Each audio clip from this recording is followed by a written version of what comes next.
रमेश कुमार ठाकुर।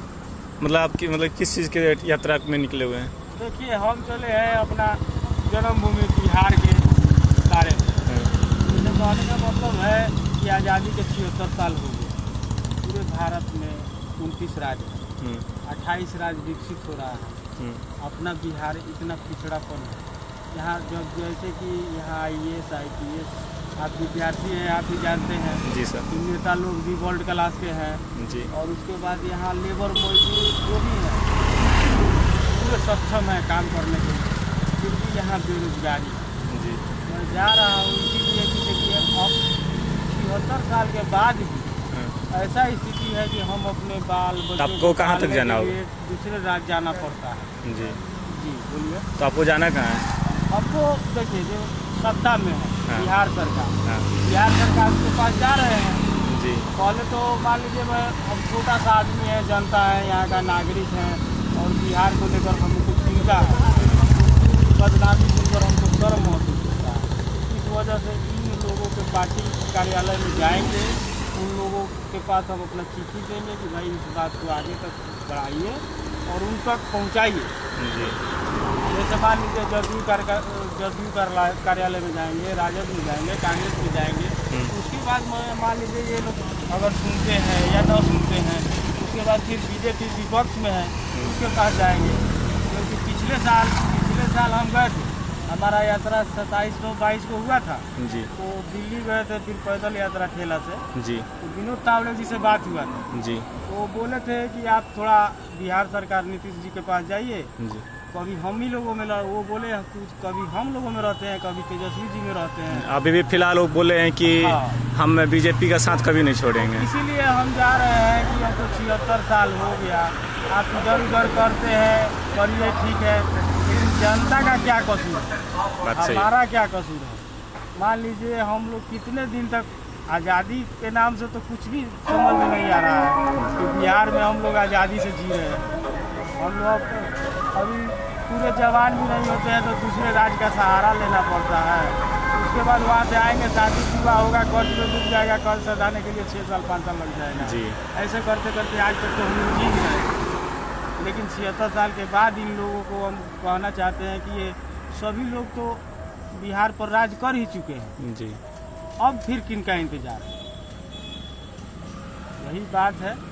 तो ये आप इतने सारे सामान आपने रखे हैं? देखिए बाबू, हम मतलब ये चाय बेचते हुए 5 रुपया का चाय बेचते हुए और रास्ते का खर्चा जो है वो मेंटेन करते हुए जाते हैं।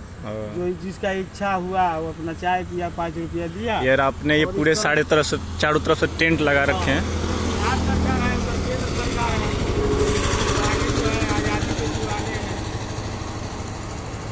18 तारीख से चालू किए हैं। कहाँ से आप हैं? सिवान जिला। सिवान से कहाँ? सिवान हरदिया मोड़ से। हरदिया मोड़ से 18 तारीख को पूरा सिवान घूमे हुए हैं। जी सर। ये आपका पूरा जो सामान ये रहा, पहला पैदल ठेला यात्रा सिवान से दिल्ली दिनांक 27/9/2022, कुल 38 दिन। दूसरा पैदल ठेला यात्रा मतलब दोबारा है ये, जो 18/10/2023 चालू किए हैं। और फिर तीसरा मतलब ठेला पैदल यात्रा करना चाहते हैं, जो सिवान से दिल्ली सन 2024 में चालू करेंगे। डेट अभी सुनिश्चित नहीं किए हैं। अगर हमारा काम अगर इसी यात्रा से हो जा रहा है, जी सर, हमारे बारे में विचार और बिहार के बारे में विचार अगर इसी यात्रा में हो जाएगा, जी, तो हम 24 का यात्रा क्यों करेंगे? बात सही। अगर वो सुनवाई नहीं होगा तो 24 में फिर दिल्ली जाएंगे, फिर 25 में पटना जाएंगे। चलिए, आपका जर्नी अच्छा हो और आपका कार्य में जो भी आप कार्य मतलब कि जो हम बिहार वासियों के लिए जो अपने शुभचिंतक आप बने हुए हैं कि ये कार्य संपन्न हो आपका, उसके लिए आप लोग विद्यार्थी हैं और आप लोग नौजवान हैं। जी। मेरा भविष्य तो खत्म हो चुका है। जी। अब आप लोगों के भविष्य के लिए हम लड़ रहे हैं। जी। तो और मान लीजिए कि अपना जन्मभूमि के लड़ना कोई बुरा बात नहीं है, अपना जन्मभूमि को अच्छा सुनना बुरा बात नहीं है। अपने यहाँ के लोग जब जाते हैं दूसरे राज्य में तो गाली गलौज का सामना करना पड़ता है, मारपीट का सामना करना पड़ता है। या जैसे मान लीजिए कोरोना काल जैसा समस्या आया था, आपसे भी नहीं छुपा है और हम भी जानते हैं। 6 महीना साल भर अगर बंदी हो जाता है, तो उसको कमा कर खाने वाला लोग वो कैसे जिएंगे, उन लोगों का परिवार कैसे जिएगा? चलिए, ये सब चिंताएं हैं जो हम लोग पोस्टर पर अपना लिख चुके हैं। तो आप पटना जाएंगे और कुछ मतलब लगभग 3 दिन लग ही जाएगा यहाँ से। हाँ। 3 या 4 दिन। 10वीं तक मेरा टारगेट है, टारगेट है 10वीं तक चले जाए, उसके अच्छा। बाद उनका कार्यालय खुलेगा तो प्रेम से जाएंगे और उनसे पूछेंगे और पूछ कर फिर अपना हम आएंगे।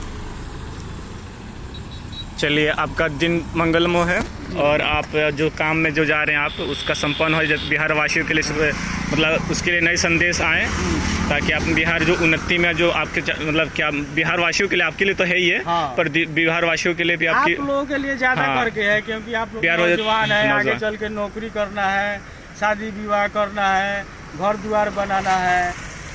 रास्ते में आए हो, बहुत से ऐसे लोग हैं जिनका घर अभी तक नहीं मिला, हाँ। जो आज भी माने 70 साल के हैं और काम करके कमा कर किसी तरह खाते हैं। जी, यही सब बात है। जैसे मान लीजिए कि जंगल लग रहा है, जंगल पेड़ सरकार लगा रही है, इससे कोई फायदा है नहीं। उसके जगह अगर फल का पेड़ लगा लगे दे तो गरीबों का, और पेंशनधारी को ही जिम्मेवारी दे दे, हाँ तो उसमें जो फल आएगा उस बेचारे का विकास हो जाएगा। हाँ, बात सही है। और उसके बाद जो जैसे मान लीजिए सरकारी ज़मीन है, खाली है, पोखरा है, और वो अगर जनता को पट्टा पर दे तो सरकार का भी विकास होगा और जनता का भी विकास होगा। यहाँ फैक्ट्री लगे और अच्छा है। उसके बाद समझिए कि भिखारी ठाकुर का जो है, भिखारी ठाकुर पहले आप देखते थे कि नाच होता था, हाँ, तो नाच में क्या था कि कहने के लिए नाच है, लेकिन नाच में 30 आदमी कम से कम लगता है एक ग्रुप। हाँ। और अब हमारे बिहार में लगभग 6 महीने तक लगन चलता है। जी, लगन में मान लीजिए एक जिला में अगर 50 नाच वाले हैं, हाँ। तो हर नाच वाले के साथ समझिए कि 30 आदमी है, हाँ। तो उसको आप बोल दीजिए कितने लोगों को रोजगार मिलेगा पूरे जिले में। और बिहार के हर जिले में अगर ऐसा हो तो एक तो झमेला भी नहीं होगा, तो वो अपना कलाकृति भी बनी रहेगी, उनका नाम भी चलेगा। यही सब बात है। बहुत सी ऐसी बातें हैं जो कितना कहा जाए, उनके विचार के ऊपर है, क्योंकि वो भी तो बिहारी है। जी, चलिए, आप मतलब कि आपका जो जर्नी है वो कंप्लीट हुए और बिहार वासियों के लिए शुभकामनाएं, नया संदेशा है। चलिए, धन्यवाद। ठीक।